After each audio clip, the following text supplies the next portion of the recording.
बहुत समय पहले एक छोटे से गांव में नारायण नाम का एक युवक रहता था। नारायण गरीब था, लेकिन मेहनती और ईमानदार। वह गांव के बाहर स्थित एक मंदिर में काम करता था, जहां वह साफ सफाई और पूजा पाठ का ध्यान रखता था। नारायण के पास ज्यादा पैसा नहीं था, लेकिन उसके दिल में सच्चाई और श्रद्धा की कोई कमी नहीं थी। एक दिन गांव में एक भयानक आंधी आई। बहुत से घर और खेत बर्बाद हो गए। लोगों को जीवनयापन के लिए कठिनाइयां होने लगीं। नारायण का मंदिर भी आंधी में क्षतिग्रस्त हो गया और उसे मरम्मत की आवश्यकता थी। गांव के लोग खुद अपने घरों को सुधारने में लगे हुए थे, इसलिए किसी ने भी नारायण की मदद नहीं की। नारायण ने अकेले ही मंदिर की मरम्मत करने की ठानी। वह रोज सुबह उठकर मंदिर की सफाई करता और फिर दिन भर मलबा हटाने और निर्माण का काम करता। दिन भर की मेहनत के बाद भी उसकी मेहनत फलदायक नहीं हो रही थी।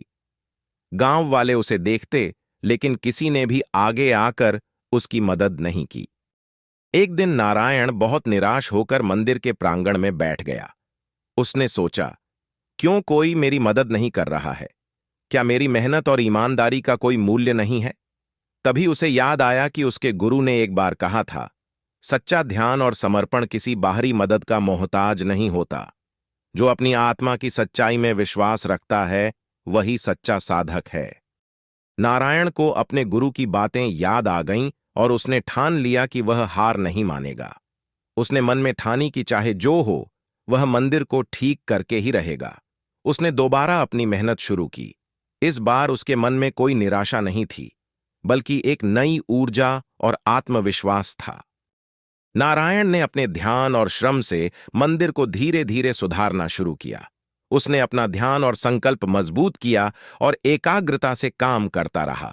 वह मंदिर की दीवारें उठाने लगा और छत को ठीक करने लगा। इस बीच उसकी लगन और मेहनत ने गांव वालों का ध्यान खींचा। लोग उसकी मेहनत और समर्पण को देखकर प्रेरित हुए और धीरे धीरे उसकी मदद करने लगे। गांव वालों ने भी अपने घरों के काम के बाद समय निकालकर नारायण की मदद की। उन्होंने एक साथ मिलकर मंदिर को सुधारने का काम पूरा किया। नारायण की मेहनत और समर्पण ने सभी को यह सिखाया कि सच्चाई और श्रद्धा की राह पर चलने वाला व्यक्ति कभी अकेला नहीं होता। कुछ समय बाद गांव में एक और बड़ी समस्या आई। एक बीमारी फैल गई जिसने कई लोगों को बीमार कर दिया। गांव में दवाइयों और चिकित्सकों की कमी हो गई। इस बार नारायण ने अपने अनुभव और सच्चाई का सहारा लिया। उसने गांव वालों को संगठित किया और आसपास के शहरों से दवाइयां मंगवाईं।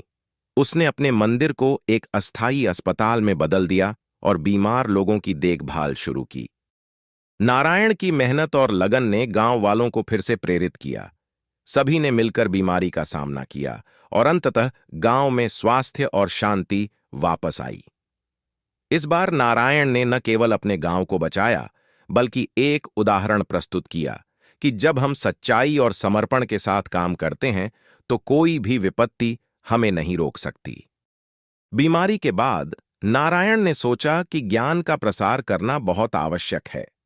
उसने गांव में एक स्कूल खोला, जहां बच्चों को शिक्षा दी जाने लगी। वह बच्चों को न केवल शैक्षिक ज्ञान देता, बल्कि जीवन के मूल्यों के बारे में भी सिखाता। गांव में अब एक नया बदलाव आ चुका था। लोग अब नारायण को केवल एक मंदिर के सेवक के रूप में नहीं, बल्कि एक सच्चे मार्गदर्शक के रूप में देखते थे। नारायण की कहानी गांव में एक प्रेरणा बन गई और उसके नाम से एक नई शुरुआत की गई। इस तरह नारायण की कहानी ने यह सिखाया कि सच्चाई, मेहनत और आत्मविश्वास के साथ जब हम किसी काम में जुटते हैं, तो कठिन से कठिन समय भी हमें रोक नहीं सकता। दोस्तों, मैं उम्मीद करता हूं कि आपको ये कहानी दिल से अच्छी लगी होगी। इस वीडियो को लाइक और सब्सक्राइब जरूर करना। नमो बुद्धाय।